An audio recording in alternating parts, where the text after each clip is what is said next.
In May 2020, as a global pandemic pushed Americans toward the water and triggered an unprecedented boom in boat sales, the assembly lines in Sturtevant, Wisconsin, went completely still. BRP abruptly announced the permanent shutdown of Evinrude outboard production. With a single press release, a 111-year-old American engine name was dead. The paradox was impossible to ignore. Dealerships were selling every hull they could find, yet the company that had literally invented the American outboard industry was being erased. For the mechanics in marina service bays, it meant the sudden loss of factory support for the direct-injected two-stroke, an engine that had defined pleasure boating for generations. But the real story of Evinrude is not only the story of a corporate shutdown in a booming market, it is the story of a boat motor brand that vanished from American docks, and how an entire way of powering the water was silenced by emissions regulations, changing fuel economics, and the collapse of a dealer network that once ruled the lake. Every week, we tell the stories of American engines, factories, machines, and industrial names that once taught the country what power sounded like, and what happened when the market moved on. Subscribe if that history matters to you. The story begins not with nostalgia, but with a specific place, in Milwaukee, Wisconsin in 1909. Before 1909, the American map was covered in water, but accessing it required a choice between physical exhaustion and immense wealth. If you lived in the Midwest, surrounded by the Great Lakes, winding rivers, and thousands of smaller inland lakes, getting on the water meant rowing. The alternative was the inboard engine, a heavy, permanent power plant mounted inside the hull of a vessel, connected to a fixed propeller shaft. In 1909, an inboard engine required a specialized wooden boat, complex steering linkages, and enough money to maintain a dedicated piece of maritime machinery. It was an investment. For the average American factory worker, farmer, or city dweller looking for a weekend on the lake, mechanical power did not exist. Power was human muscle. That changed in a machine shop in Milwaukee, Wisconsin. Ole Evinrude, a pattern maker and machinist who had previously experimented with early automotive engines, understood that the problem with marine power was not the water, it was the weight. An engine that had to be permanently bolted into a hull was an anchor when it wasn't running. Evinrude realized that if he could consolidate the fuel tank, the engine block, the drive shafts, and the propeller into a single portable unit, he would not just be inventing a new machine, he would be inventing an entirely new way to use a boat. In 1909, he finished the prototype of what he called a detachable rowboat motor. It was a single-cylinder, water-cooled engine that produced 1.5 horsepower. It weighed exactly 62 pounds. It used a brass fuel tank mounted above a cast-iron cylinder, with a vertical crankshaft that sent power down a long metal tube to a bevel gear and a small propeller. To the modern eye, it looked like a piece of primitive plumbing, but on the docks of Milwaukee, it was a mechanical revelation. The true breakthrough of that 62-pound machine was its clamp. An American family could rent a standard wooden rowboat for a few cents, carry the Evinrude motor down to the dock, tighten two threaded clamps onto the transom, the flatback section of the boat, and instantly possess a powerboat. When the weekend was over, the engine went into the trunk of a car or the back of a wagon. It decoupled the engine from the hull. The machine did not belong to the boat, it belonged to the owner. But inventing the machine was only the first problem. The second problem was survival. A marine environment is uniquely hostile to internal combustion. An engine on a lake must operate under continuous heavy load, pushing against the density of water without the momentum coasting provides to a wheeled vehicle. It must survive constant exposure to moisture, severe vibration, and operators who were entirely unfamiliar with mechanical maintenance. Evinrude knew that if the motor broke down in the middle of a lake, it was not merely an inconvenience, it was a physical danger. To sell the engine, he had to build a system of trust. In 1909, he formed the Evinrude Motor Company. The initial production run was just 15 units, built by hand in his Milwaukee shop. They sold instantly. The next order was for 1,000 units. To scale production, Evinrude had to source aluminum castings, brass fittings, and reliable ignition components, building an early supply chain that would soon define the industrial corridor of Wisconsin. He also relied heavily on a new kind of American business infrastructure, the marine dealer network. Evinrude did not just sell motors to individuals through mail-order catalogs, though national advertising in magazines like Popular Mechanics helped build the brand. He began establishing local dealers at hardware stores, boat liveries, and lakeside bait shops across Wisconsin, Minnesota, and Michigan. These early dealers were the first iteration of the Marina Service Network. They stocked replacement spark plugs, shear pins, small metal pins designed to break and protect the propeller if it hit a submerged rock, and the specific lubricants required to keep the early engines running. If an Evinrude motor failed, a fisherman did not have to send it back to the factory in Milwaukee. He could take it to the local dockside mechanic. This local repair culture became the foundation of the brand's durability. The motor was trusted because the parts and the knowledge to fix it were already waiting at the lake. The 1.15 horsepower motor changed the geography of the American weekend. Lakes that were too large to row across were suddenly accessible for fishing, hunting, and leisure. An entire industry of small boat builders shifted their designs to accommodate the squared-off transom needed to hold an outboard motor. The sound of a single-cylinder engine echoing across the water became the defining acoustic signature of the Midwestern summer. By 1913, Evinrude was producing nearly 10,000 motors annually. The factory lines in Milwaukee were expanding, hiring hundreds of machinists and assembly workers. The company had created an entirely new marine category, proving that internal combustion could be portable, reliable, and accessible to the American working class. But Ole Evinrude's early success attracted fierce competition. In 1913, due to his wife Bess's failing health and conflicts with his financial backers, Ole Evinrude left his own company, signing a non-compete agreement and leaving the Evinrude name in the hands of outside investors. He retreated, but he did not stop designing. When he returned to the marine industry years later with a new company called Elto, the Evinrude Light Twin Outboard, he brought an even lighter, twin-cylinder engine that would set off a brutal mechanical arms race on the water. The American outboard market was no longer just an experiment. It was a fiercely contested industrial battlefield. The machine had proven it could push a boat. Now it had to prove it could build an empire. The machine that Ole Evinrude had invented was brilliant, but brilliance does not automatically survive the American industrial machine. By the late 1920s, the outboard motor market was crowded, chaotic, and brutal.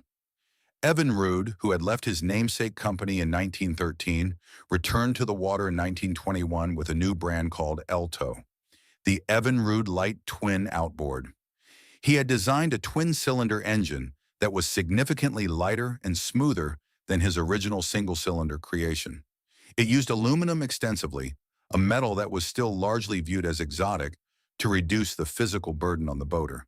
But a good engine is not an empire. An empire requires scale, capital, and the elimination of vulnerabilities.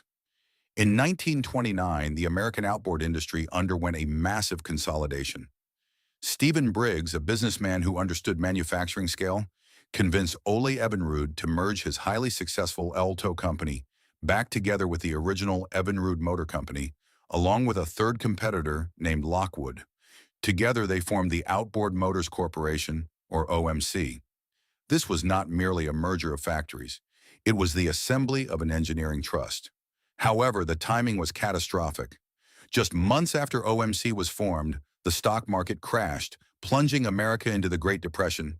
The market for leisure boats evaporated overnight. Yet OMC survived by securing government contracts and selling industrial pumps, riding out the economic collapse that destroyed dozens of smaller engine builders. One of the casualties of the Depression was the Johnson Brothers Motor Company of Waukegan, Illinois. Johnson had built a fierce reputation for high-speed, reliable outboards, but their finances had completely collapsed. In 1935, OMC bought Johnson out of bankruptcy. With that single acquisition, OMC took control of the American water. They now owned the two most trusted names in marine power, Evinrude and Johnson. Rather than killing one brand, OMC made a brilliant marketing decision that would define the industry for the next 6 decades. They kept both networks alive. Evinrude engines were built in Milwaukee, Wisconsin, and marketed as the premium, sophisticated choice for the discerning boater. Johnson engines were built down the coast in Waukegan, Illinois, and sold as the rugged, dependable workhorses. Under the cowling, they increasingly shared the exact same engineering, parts, and factory DNA. But on the water, Americans argued fiercely over which brand was better. What powered both brands and the entire OMC empire was the mastery of a specific mechanical architecture. The two-stroke engine. A two-stroke engine, an engine that completes a power cycle in just two piston strokes, firing every time the piston reaches the top of the cylinder, was not a new invention, but OMC perfected it for the marine environment. Unlike a four-stroke engine, which requires heavy valves, camshafts, and a dedicated oil pan to keep internal parts lubricated, a two-stroke breathes its fuel and oil at the same time. The operator simply mixed liquid two-stroke oil directly into the gasoline can. As the fuel flowed through the carburetor and into the crankcase, the suspended oil lubricated the bearings and cylinder walls before burning in the combustion chamber. This was not just a different way to move a piston. On a Midwestern lake dock, it meant freedom from complex maintenance. A boater didn't have to worry about changing crankcase oil, adjusting complex valve trains, or dragging a 150-pound iron block to the transom. They just mixed the gas, primed the fuel bulb, pulled a rope, and embraced the distinct, blue-tinted smoke that followed. The two-stroke was incredibly power-dense. It produced massive torque for its size, allowing a relatively small motor to quickly push a heavy, water-laden hull onto a plane. OMC's mastery of the two-stroke allowed them to build a service network that was unmatched in American recreation. By the late 1940s, Evinrude and Johnson dealers were operating out of thousands of marinas, hardware stores, and boat liveries across the country. This dealer network became a defensive wall. If a boater bought an OMC product, they knew that if a water pump impeller failed or a carburetor clogged, the replacement parts were already waiting in a cardboard box at the local marina. The true test of this mechanical trust came during World War II. When civilian production was halted, OMC shifted its foundries and assembly lines to military use. They built portable fire pumps, generator engines, and specialized assault boat outboards for the U.S. Navy and Army. These engines had to survive being dropped onto beaches, submerged in salt water, and run on low-grade fuel.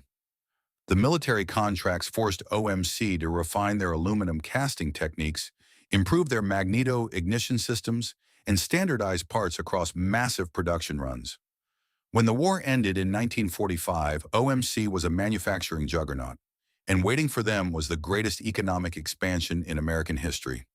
Millions of GIs returned home, moved to the suburbs, and suddenly had disposable income and weekend leisure time. At the exact same time, aircraft factories that had been stamping out bombers shifted to producing cheap, lightweight aluminum fishing boats. The American working class no longer just wanted to rent a rowboat. They wanted to own a powerboat. And OMC was waiting at the dock with an engine that was cheap to buy, easy to fix, and impossible to kill. The Evinrude and Johnson badges became as common on the water as Ford and Chevrolet were on the highway. The dealer networks expanded from rural bait shops to massive glass-front showrooms in coastal towns and lakeside communities. The two-stroke outboard was no longer just an engine. It was the undisputed sound of the American summer. But that same dominance would later become the trap. The end of World War II triggered the greatest expansion of leisure in American history. Millions of GIs returned home, moved into new suburban developments, and found themselves with something previous generations rarely possessed: disposable income and the two-day weekend. At the exact same time, American industrial capacity was looking for a civilian purpose. The massive aircraft factories that had spent years stamping out aluminum bombers suddenly shifted their tooling to produce cheap, lightweight, riveted aluminum fishing boats. America had the water, it now had the boats. What it needed was the power to push them. OMC was waiting. The foundries in Milwaukee and Waukegan pivoted instantly from military pumps back to recreational outboards. Throughout the 1950s, the American boating market exploded, transforming from a niche hobby for fishermen into a mainstream family obsession. Boaters no longer just wanted to troll slowly for bass. They wanted to cruise across large bays, navigate coastal waters, and participate in the newest national craze: water skiing. That required a massive escalation in horsepower. The early single-cylinder and small twin-cylinder engines were no longer enough. The American transom, the reinforced back wall of the boat where the engine is clamped or bolted, was about to undergo a mechanical arms race.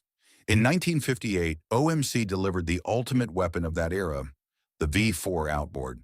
A V4, a four-cylinder engine with two banks of cylinders arranged in a V shape around a common crankshaft, was a layout familiar to the automotive world, but packaging it inside the cowling of a marine outboard was an engineering triumph. Evinrude launched it as the 50-horsepower Starflight, while Johnson released its mechanical twin, the Super Seahorse. It was a massive, torque-heavy, two-stroke block that completely redefined what a recreational boat could do. In a Florida marina or on a vast Minnesota lake, the V4 meant that a heavy fiberglass runabout could instantly pop up onto a plane, dragging two water skiers behind it without the engine bogging down. It proved that an outboard motor could rival the power of a heavy inboard engine, but it could still be unbolted and serviced in a standard repair bay. This mechanical escalation was backed by an industrial footprint that was almost impossible for competitors to break. By the 1960s, Outboard Marine Corporation was a manufacturing titan. They did not just assemble parts bought from outside vendors. They controlled the entire metallurgical and mechanical process. They poured their own aluminum castings. They machined their own crankshafts. They built their own carburetors and magneto-ignition systems. When you bought an Evinrude or a Johnson, you were buying a machine built from raw American iron and aluminum, shaped by the industrial workforce of the Great Lakes. The true genius of the OMC empire, however, was not just the factory, it was the service network. By the late 1960s and into the 1970s, OMC commanded an estimated 60% of the American outboard market. They achieved this by turning every lakeside bait shop, coastal marina, and small-town hardware store into a fortress of the brand. An Evinrude dealer was not just a salesman, he was a mechanic. He kept a wall of cardboard boxes filled with factory replacement parts. He had the specialized pullers required to remove a stubborn flywheel, the exact shear pins needed for the propeller, and the specific water pump impellers required to keep the engine cooling system alive. The two-stroke outboard had become a cultural ritual. On a Saturday morning at a public boat ramp, the process was universal. A boater backed the trailer into the water. They took a red metal gasoline can and poured in exactly the right ratio of two-stroke oil, shaking the can to mix it. They squeezed the rubber primer bulb on the fuel line until it felt hard, signaling that fuel had reached the carburetor. They pulled the choke, turned the key, or pulled the recoil rope, and the engine fired to life in a cloud of blue-tinted smoke. That smoke, that smell of burned oil and gasoline, and that sharp, aggressive idle became the defining sensory experience of American water. By the 1970s and extending into the 1980s, the American water belonged to Outboard Marine Corporation. The horsepower wars had escalated far beyond the original V4. To push larger, heavier fiberglass base boats and offshore fishing rigs, OMC introduced massive V6 two-stroke engines. These blocks were capable of producing 150, 200, and eventually over 250 horsepower. To understand the scale of OMC during this peak, you have to look at the American factory floor. The company employed thousands of workers across vast facilities in Waukegan, Illinois, Milwaukee, Wisconsin, and newer plants in places like Calhoun, Georgia. They operated massive aluminum die casting machines that slammed shut with thousands of tons of pressure, injecting molten metal to form the intricate exhaust passages of a V6 block.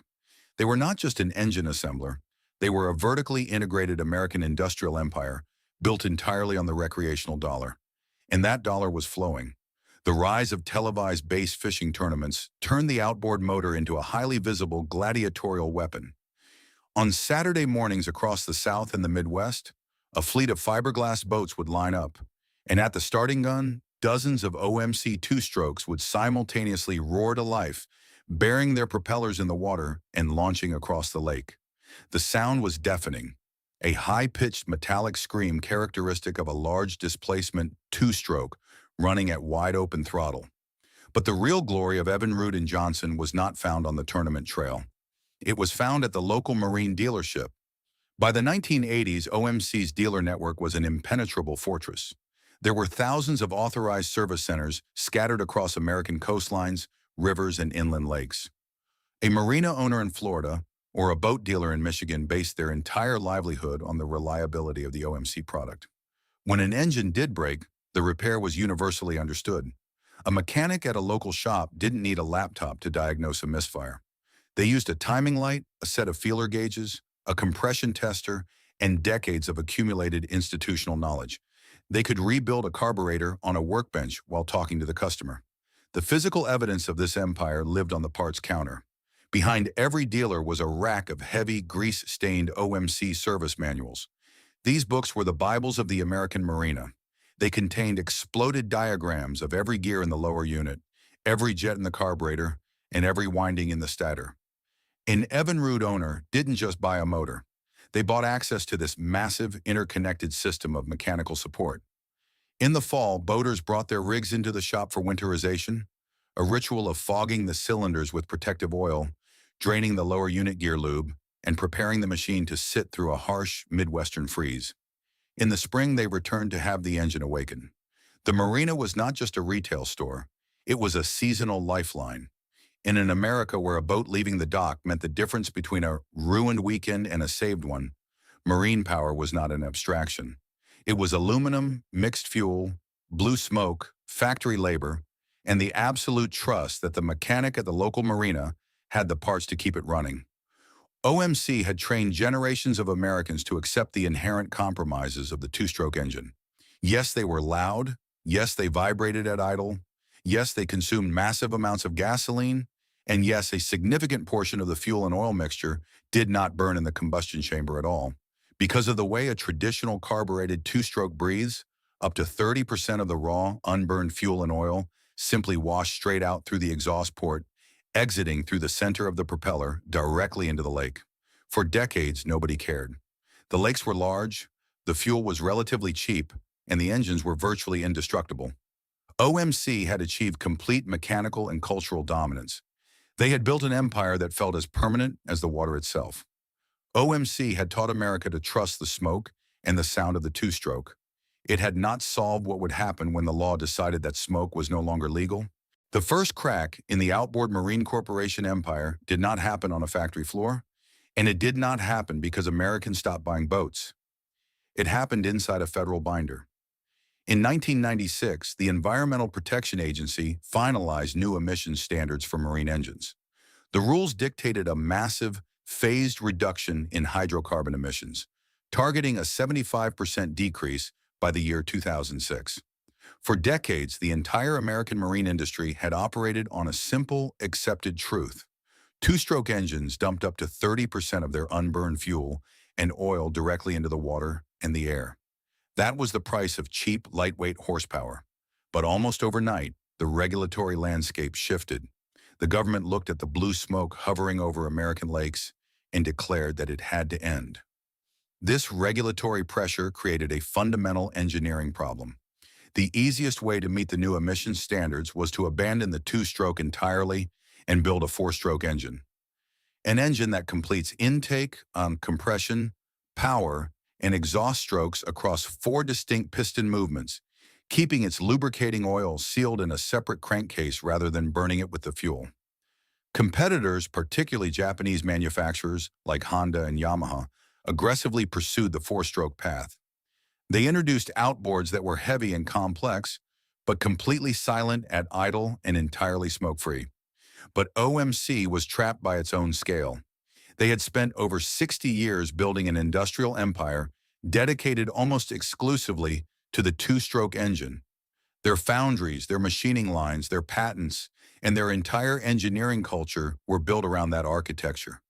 Retooling the massive plants in Waukegan and Milwaukee to cast heavy four-stroke blocks with complex cylinder heads and valve trains would require staggering amounts of capital that OMC, bloated by corporate mismanagement and high operating costs, simply did not have. So OMC made a desperate gamble. They decided to save the two-stroke.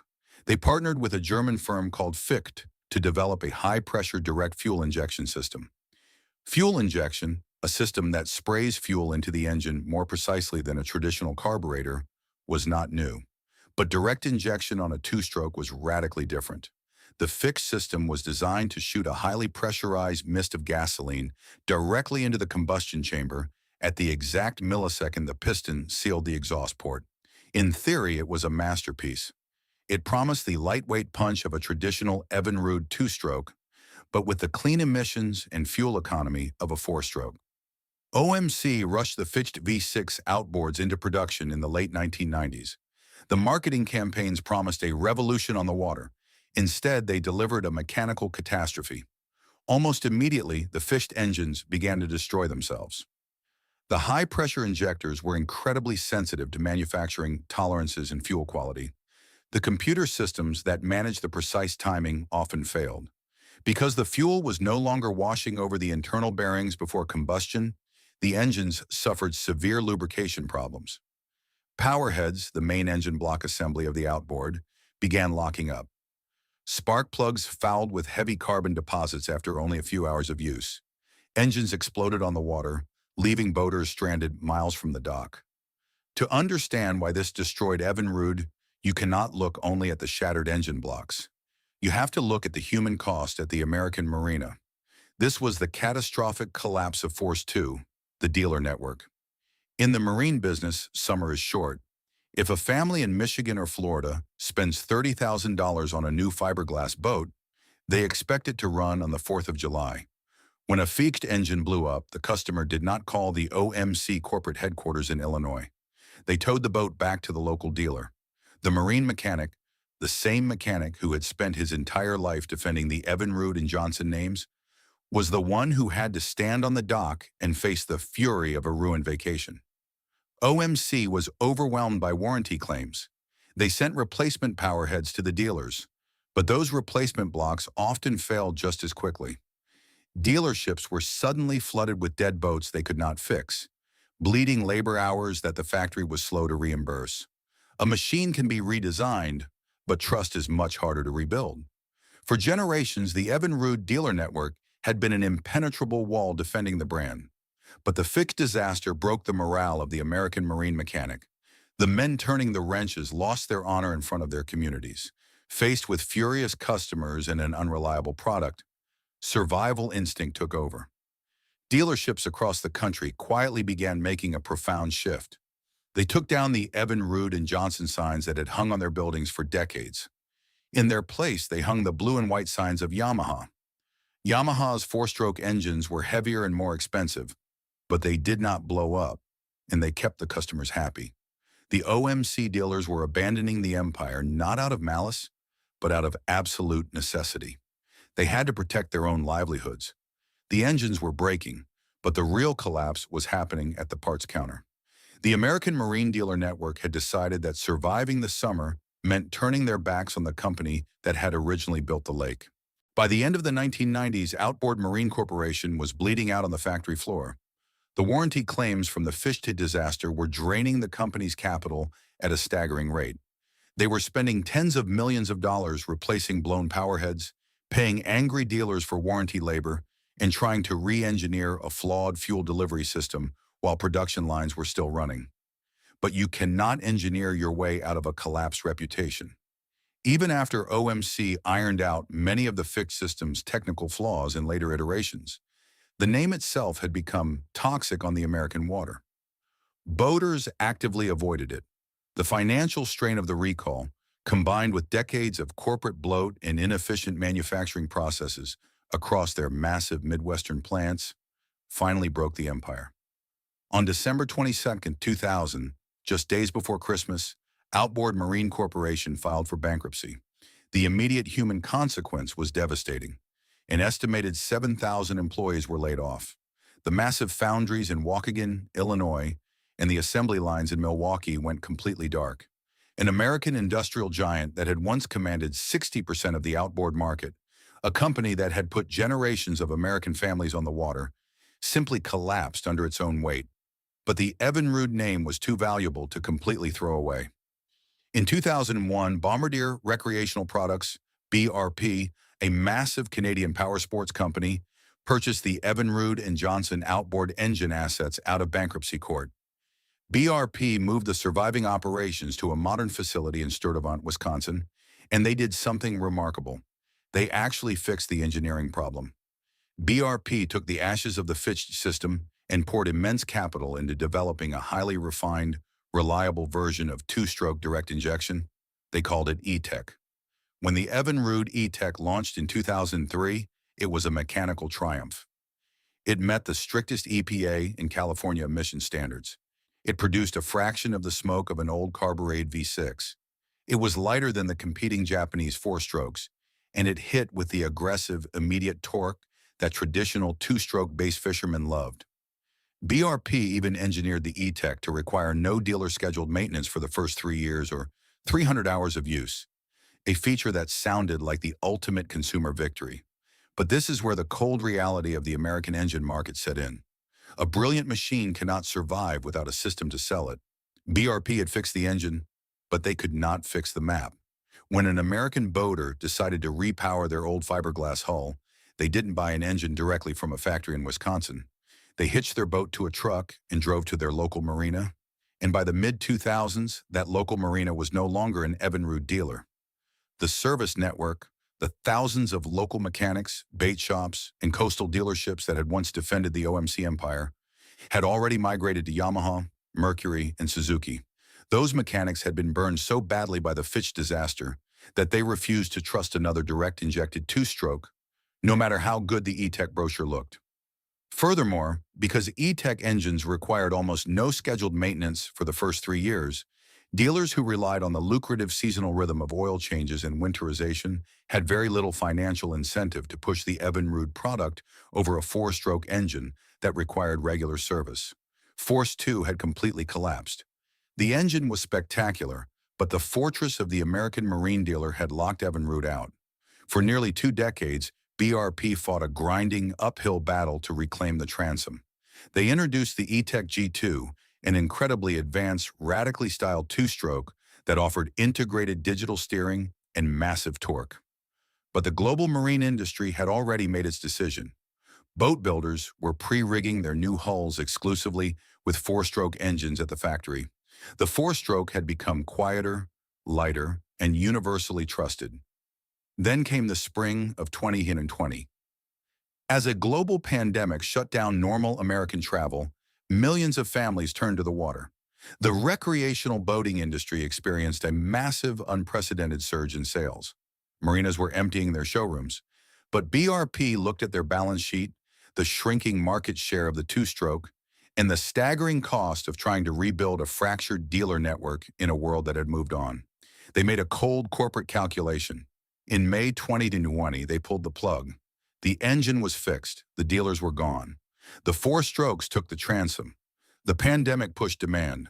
The factory line stopped. The name was retired. The machine was dead. But out on the water, the ghost of the American outboard empire refused to sink.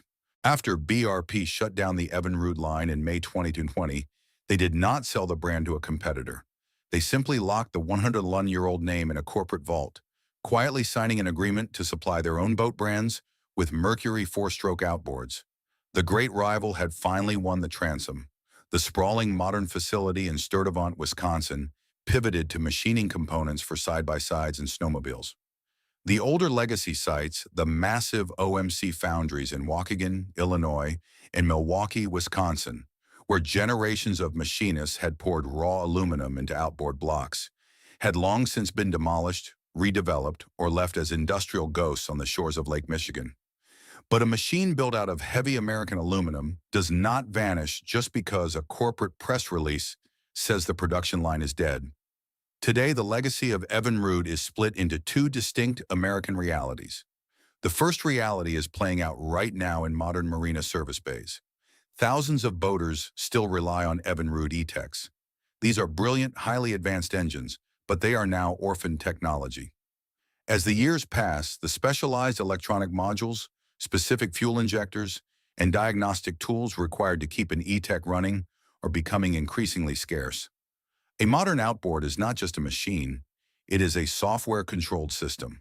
When the manufacturer stops supporting the software and parts suppliers stop machining the proprietary components, the engine does not die of mechanical wear, it dies of digital starvation.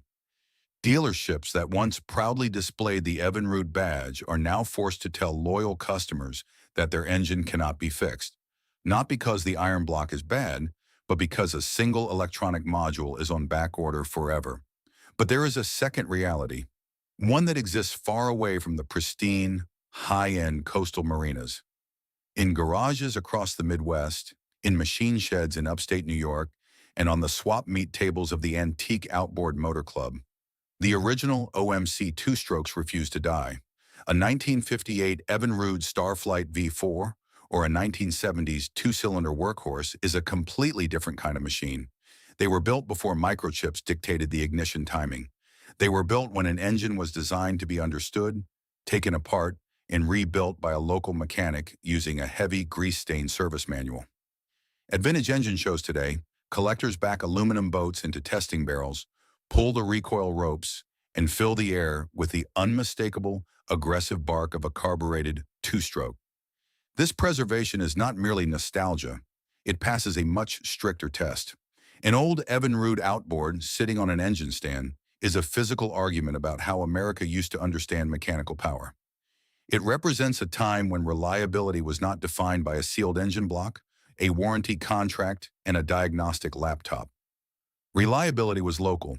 It was the knowledge that if the engine sputtered on a Saturday afternoon, you could pull the cowling off, clean the carburetor jets with a piece of wire, replace a sheared propeller pin, and get back on the water before sunset. It was a machine that required the operator to actively participate, to mix the fuel and oil by hand, to prime the bulb, to understand the sound of a misfire, and to know exactly how much choke was needed on a cold morning. The surprise footnote of the Evinrude shutdown is that while the modern high-tech E-techs are becoming difficult to keep alive, the ancient carbureted two-strokes are experiencing a quiet resurgence among working-class boaters. During the supply chain shortages of the recent boat boom, when modern four-strokes were impossible to buy and marina service departments were booked out for months, fishermen went into their barns and pulled out 30-year-old Evinrudes.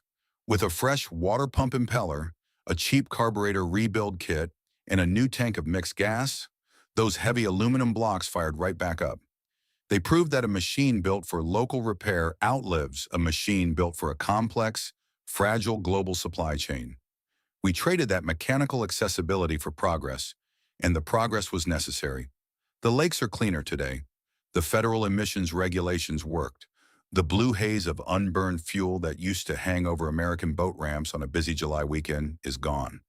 A modern four-stroke outboard is a marvel of engineering, silent at idle, incredibly fuel efficient, and smooth enough to balance a coin on the engine cover. America did not stop needing power on the water. It just stopped accepting the compromises of the two-stroke. The market decided that silence and efficiency were more valuable than smoke and mechanical intuition. The four-stroke won. The marinas adapted. The water stayed clean. But in that transition, something distinctly American was lost. We lost the dockside ritual. We lost the network of local mechanics who understood the engine not through a laptop screen, but through the vibration of the tiller handle and the smell of the exhaust. We lost a system of power that belonged entirely to the person who pulled the rope. Somewhere in a Midwestern garage, an old Evinrude outboard is still clamped to the wooden transom of a faded aluminum fishing boat, the fuel line disconnected, the metal cowling scratched, smelling faintly of old mixed gas, waiting for a Saturday morning that no longer sounds the same. See you in the next one.